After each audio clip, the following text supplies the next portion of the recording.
तो दिल्ली विधानसभा चुनाव के नतीजों के तकरीबन 12 दिन बाद राजधानी को उसकी नई मुख्यमंत्री मिल गई। रेखा गुप्ता ने दिल्ली के मुख्यमंत्री पद की शपथ ले ली। इस दौरान प्रधानमंत्री नरेंद्र मोदी, गृह मंत्री अमित शाह, रक्षा मंत्री राजनाथ सिंह, बीजेपी शासित कई राज्यों के मुख्यमंत्री समेत एनडीए के दलों के नेता मौजूद रहे। भव्य कार्यक्रम के बीच दोपहर तकरीबन 12:26 पर दिल्ली के मुख्यमंत्री के तौर पर रेखा गुप्ता ने पद और गोपनीयता की शपथ ली। रेखा गुप्ता ईश्वर की शपथ लेती हूं कि मैं विधि द्वारा स्थापित भारत के संविधान के प्रति सच्ची श्रद्धा और निष्ठा रखूंगी। मैं भारत की प्रभुता और अखंडता अक्षुण्ण रखूंगी। तो बीजेपी के लिए मौका बेहद खास था। 27 साल बाद बीजेपी का कोई विधायक मुख्यमंत्री पद की शपथ ले रहा था। रामलीला ग्राउंड में इसे लेकर भव्य आयोजन हुआ।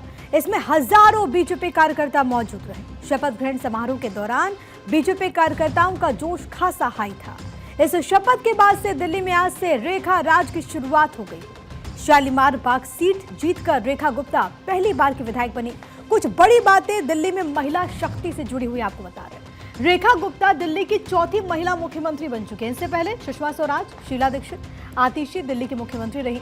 इसके अलावा रेखा अब बीजेपी शासित 21 राज्यों में एकमात्र महिला सीएम हो चुकी हैं। तो कई फर्स्ट भी उनके नाम पे शामिल है। इसी के साथ उन्होंने नया इतिहास भी रचा है। तो रेखा गुप्ता सुबह जब शपथ ग्रहण कार्यक्रम के लिए अपने घर से निकली तब बीजेपी कार्यकर्ता उनके साथ एक जुलूस के तौर पर साथ रहे। रेखा गुप्ता इस दौरान जहां जहां से गुजरी उन्होंने हर किसी का धन्यवाद दिया।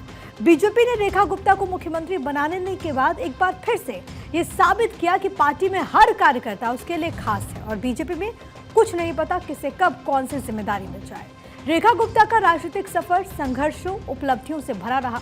आज के दिन उस पर भी नजर डालना बहुत जरूरी है। तो रेखा गुप्ता का अभी तक का जीवन हर किसी को यही बताता है कि मुश्किल भले लाख आए, अगर इंसान ईमानदारी से काम करता रहे तो उसे कामयाबी जरूर मिलती है। अब उनके इस पूरे राजनीतिक सफर की हम बात कर लेते हैं। देखिए 2015 और 2020 में 2 बार विधानसभा चुनाव उन्होंने लड़ा, लेकिन उन्हें शिकस्त हासिल हुई। आम आदमी पार्टी के हाथों रेखा गुप्ता को चुनाव में हार मिली। इसके बाद इस बार उन्होंने 25,000 से ज्यादा वोटों से जीत हासिल की। पहली बार के विधायक हैं। शालीमार बाग विधानसभा सीट से चुनाव जीता और सबसे बड़ी बात है कि हार के बावजूद वो लगातार जो जिम्मेदारियां पार्टी की तरफ से उन्हें मिली उन जिम्मेदारियों का निर्वहन करते रहे और एक सच्चे सिपाही के तौर पर उन्होंने अपनी पहचान भी पार्टी के भीतर बनाई। तो दिल्ली में कल तक मुख्यमंत्री के नाम पर सस्पेंस था। सीएम की रेस में कई नामों पर चर्चा थी। इसमें प्रवेश वर्मा का नाम सबसे आगे भी दिख रहा था। प्रवेश वर्मा बीजेपी के लिए जायंट किलर साबित हुए। उन्होंने नई दिल्ली सीट से आम आदमी पार्टी के संयोजक दिल्ली के पूर्व सीएम अरविंद केजरीवाल को हराया था। शुरुआत में हर किसी को लग रहा था कि प्रवेश वर्मा को ही पार्टी सीएम पद सौंप देगी। पार्टी बड़ी कामयाबी के लिए प्रोत्साहन के तौर पर उन्हें राजधानी का सबसे बड़ा पद देगी। लेकिन हर किसी को चौंकाते हुए रेखा गुप्ता का नाम फाइनलाइज हुआ और उन्होंने आज दिल्ली के मुख्यमंत्री पद की शपथ भी ले ली। रेखा गुप्ता को मुख्यमंत्री का पद सौंपकर प्रधानमंत्री मोदी ने 4 संदेश अपनी पार्टी और विपक्ष को दिए। अब वो संदेश कौन कौन से हैं वो भी जरा आपको ग्राफिक्स के जरिए समझा देते हैं। तो पहला संदेश ये कि बीजेपी परिवारवाद के खिलाफ है। ये चयन करते हुए यहाँ पर पार्टी ने संदेश दिया। रेखा गुप्ता किसी भी राजनीतिक खानदान से ताल्लुक नहीं रखती। ऐसे में उनका चुना जाना ये साबित करता है कि परिवारवाद की रीत बीजेपी में नहीं चलती। दूसरा संदेश, नई पीढ़ी को अवसर दे रही है भारतीय जनता पार्टी। रेखा गुप्ता युवा नेता है, उनके जरिए बीजेपी ने संदेश दिया कि नई पीढ़ी को आगे बढ़ाने का काम किया जा रहा है। इसकी वजह से पार्टी में मौजूद युवा कार्यकर्ताओं में भी जोश का संचार हो पाएगा। तीसरा जो बेहद अहम हो जाता है, बीजेपी संगठन के लिए जो काम करते हैं यानी कि पार्टी के लिए समर्पित कार्यकर्ताओं को प्रोत्साहित भारतीय जनता पार्टी करती है। यानी कि मैसेज ये है कि संगठन की ताकत और पार्टी के लिए जो भी समर्पित कार्यकर्ता है उसको पुरस्कृत करने में पार्टी यकीन रखती है। चौथा क्या है संदेश वो भी आपको जरा बता देते हैं ग्राफिक्स के जरिए ही। हार न मानने वाले नेता को पार्टी बढ़ावा देती है। रेखा गुप्ता ने जिस तरह से हार नहीं माना, खुद को साबित किया, बीजेपी उस क्षमता को हमेशा से बढ़ावा देती आई है। तो ये तमाम वो फैक्टर्स थे जिसकी वजह से रेखा गुप्ता का चयन होता है और इन्हीं के चयन के साथ ही साथ भारतीय जनता पार्टी ने वो तमाम संदेश दिए जो कि मैं आपको बता रही थी। यानी कि परिवारवाद, जो जमीन से जुड़े हुए नेता हैं, जो कि पार्टी के लिए पूरी तरीके से ईमानदार है, उनको आगे बढ़ाना।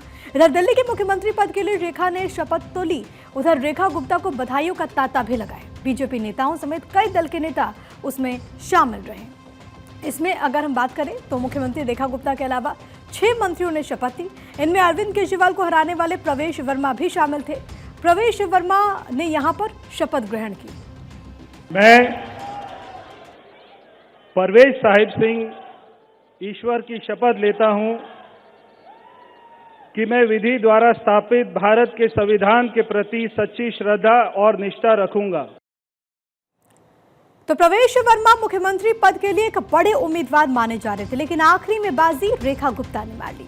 प्रवेश वर्मा की अगर हम बात करें तो ग्राफिक्स के जरिए आपको उनके बारे में भी जरा बता देते हैं। दिल्ली के पूर्व सीएम साहिब सिंह वर्मा के बेटे हैं प्रवेश साहिब सिंह वर्मा, जो कि जाट समुदाय से आते हैं। देखिए, प्रवेश वर्मा की जब हम बात करते हैं तो पश्चिमी दिल्ली से वो 2 बार सांसद रह चुके हैं, यानी कि वो संसद भी जा चुके हैं। इस बार उन्होंने अरविंद केजरीवाल को शिकस्त दी।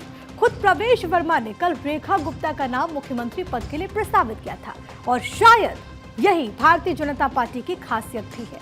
प्रवेश वर्मा के अलावा मनजिंदर सिंह सिरसा ने भी आज शपथ ग्रहण की, वो भी आपको दिखाते हैं।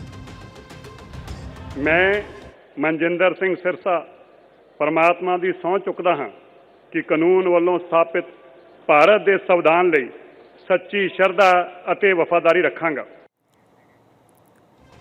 तो मनजिंदर सिंह सिरसा पहले अकाली दल में थे, 2 बार अकाली दल से विधायक भी रहे हैं। सिरसा साल 2021 में बीजेपी में शामिल हुए। मनजिंदर सिंह सिरसा राजौरी सीट से विधायक चुने गए। कभी आम आदमी पार्टी में कैबिनेट मंत्री रहे कपिल मिश्रा भी शपथ लेने वाले विधायकों में शामिल थे।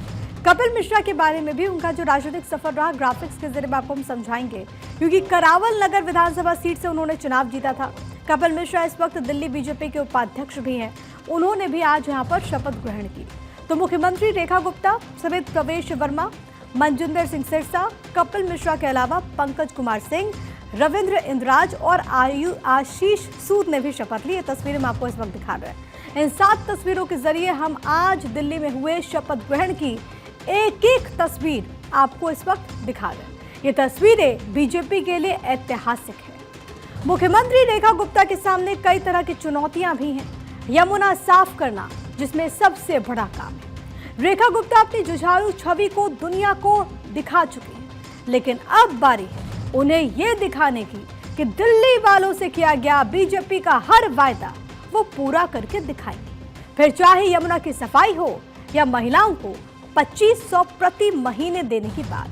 फिलहाल शपथ ग्रहण के फौरन बाद ही दिल्ली के मुख्यमंत्री रेखा गुप्ता फुल एक्शन में दिखाई दी। दिल्ली सीएम का पदभार संभालने के बाद दावा यह किया कि दिल्ली चुनाव में किए गए हर वादे को वो पूरा करेंगे।